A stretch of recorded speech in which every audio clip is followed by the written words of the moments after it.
Aqui é o Sérgio Santana, eu sou setorista do Botafogo no Lance e hoje eu vim aqui falar um pouco da preparação do Botafogo para o Campeonato Brasileiro. O Alvinegro estreia no domingo contra o Bahia no Newton Santos e nas últimas 2 semanas o Botafogo enfrentou o Fluminense 2 vezes.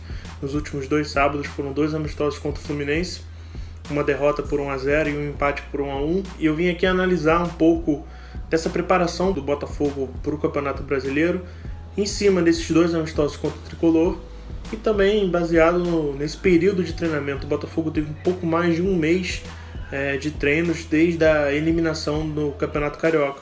O Botafogo foi eliminado justamente pelo Tricolor no Campeonato Carioca ainda em julho. Mais do que o resultado, o Botafogo não venceu o Fluminense nenhuma das 2 vezes. O Botafogo mostrou uma evolução no desempenho. E eu acredito que um amistoso é para isso, é para você mostrar uma evolução no desempenho. O Botafogo teve acertos e teve erros. Uma coisa que é primordial é que o Paulo Autuori já tem um time titular definido, pelo menos para a estreia contra o Bahia no próximo domingo. Se for fazer alguma mudança, vão ser pouca coisa. Provavelmente se tiver alguma lesão durante a semana, algum tipo de desgaste físico, o time titular está bem definido para essa primeira rodada, que é Gatito Fernandes no gol. Na lateral direita, o Federico Barrandegui, que foi uma surpresa nesse mês de treinos. Ele tem sido muito bem avaliado internamente, inclusive deu assistência para o gol do Matheus Babi no último amistoso, no empate em 1-1. O miolo de zaga, apesar da chegada do Rafael Foster, que foi contratado tem poucas semanas, eu acredito que o Paulo Autuori vai manter Marcelo Benevenuto e Canu, a dupla de zaga formada nas categorias de base do Botafogo. E na lateral esquerda, o Vitor Luiz, também contratado há pouco tempo, recentemente junto ao Palmeiras. E é preciso dizer que o Vitor Luiz já deu uma nova cara à lateral esquerda do Botafogo. No meio campo, a dupla de volantes é Caio Alexandre e Keisuke Honda. O Honda está jogando de volante. O Honda é um meio campista no Botafogo. Se engana quem pensa que ele veio para jogar avançado. Não, o Honda é um meio campista. O Honda veio para jogar um pouco mais recuado.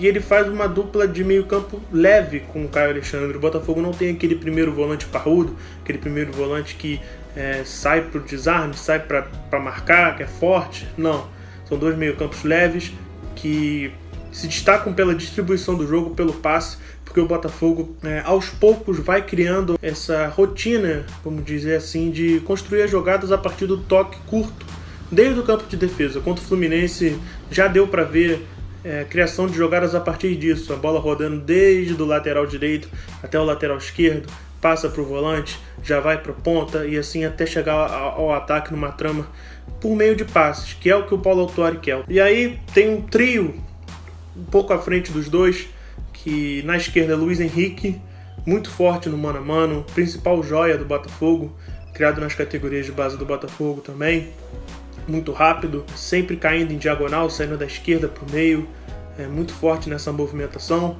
No meio, mas chegando forte no ataque, quase como um segundo atacante, tem o Bruno Nazário, que inclusive é o artilheiro do Botafogo na temporada com 5 gols. E na direita, no último amistoso, como o Luiz Fernando sentiu um desgaste muscular, jogou o Juan, e o Juan foi muito bem no amistoso.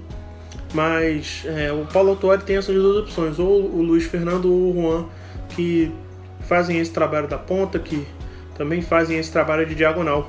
Na frente, Pedro Raul, que apesar dos seus 1,93 m de altura, é um atacante que sai da área, busca o jogo, apoia muito bem, dá muita opção de passe. Enfim, é um Botafogo que procura tocar a bola desde o chão, mas que também não hesita de fazer um jogo mais direto. Tanto que contra o próprio Fluminense, o Pedro Raul foi muito acionado pelo alto contra o Digão. E se deu bem, porque o Pedro Raul tem 1,93 m, ele consegue se impor fisicamente contra os zagueiros. E quem se aproveita disso são os pontas. Porque o Luiz Henrique, como eu falei antes, é muito forte nessa questão da movimentação diagonal. E aí quando o goleiro quebra a bola para o Pedro Raul tenta dar a casquinha de cabeça já para o Luiz Henrique dar essa ultrapassagem em diagonal. Contra o Fluminense, o Botafogo teve uma nítida evolução ofensiva. O Botafogo está criando chance, o Botafogo consegue chegar com facilidade no campo ofensivo, consegue se livrar das linhas de marcação do Fluminense com passes verticais, justamente por ter Caio Alexandre e Honda de volante, só que ainda peca na finalização das jogadas. O último toque, a movimentação sem bola no terço final, E isso é com o tempo. O Pedro Raul ainda se entendendo com os pontas, principalmente, porque ele e Bruno Nazário têm uma movimentação boa. O Bruno Nazário sempre troca de posição com o Luiz Henrique. O Luiz Henrique às vezes aparece no meio, o Bruno Nazário vai para a esquerda, canhoto, ele consegue aproveitar bem o lado.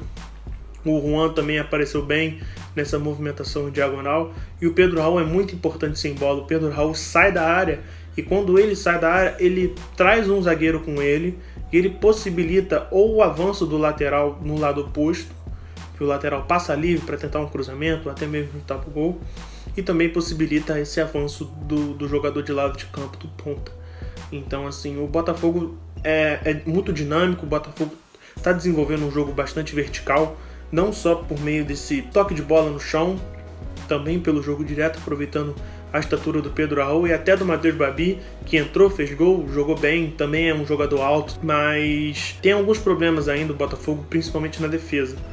Como eu falei, o Vitor Luiz chegou para resolver ali o lado esquerdo da defesa, foi muito bem contra o Fluminense, o Botafogo não sofreu muito naquele setor. Mas no lado direito, o Marcelo Benevenuto e o Barrandegui ainda não se entendem na questão da distância dos dois dentro do campo. Ainda tem um espaço muito grande entre o Marcelo Benevenuto e o Barrandegui. O gol do Evanilson, o Evanilson marcou o gol do Fluminense no amistoso, é justamente o Evanilson, ele tá no meio e ele vai nesse buraco que tem entre o Marcelo Benevenuto e o Barrandegui. E aí os dois ficam meio perdidos. Quem que deve marcar o Evanilson? E aí o Evanilson entra no buraco e faz o gol, porque ele sai de cara com um gatito. Esse buraco no lado direito é o principal problema defensivo do Botafogo até agora e diz muito um pouco sobre os dois volantes, porque o Honda é o volante que está jogando ali pelo lado direito. Ele ainda não conseguiu se habituar um pouco nessa questão defensiva sem bola. Ele desarma bem, ele consegue recuperar a bola ali na linha dele no primeiro combate. Mas quando o time adversário ultrapassa a linha de marcação dele, ele não consegue recompor. O Botafogo tem que desenvolver um jeito de sobrepor o Honda, que o Honda nunca foi conhecido por ser esse cara de marcação, por defender bem, apesar da boa aplicação tática que ele tem, apesar de ter desarmado bem. O Honda foi o líder de desarmes do Botafogo no jogo da semana passada, mas ele ainda, sem bola, ele ainda precisa se acostumar um pouco com a posição.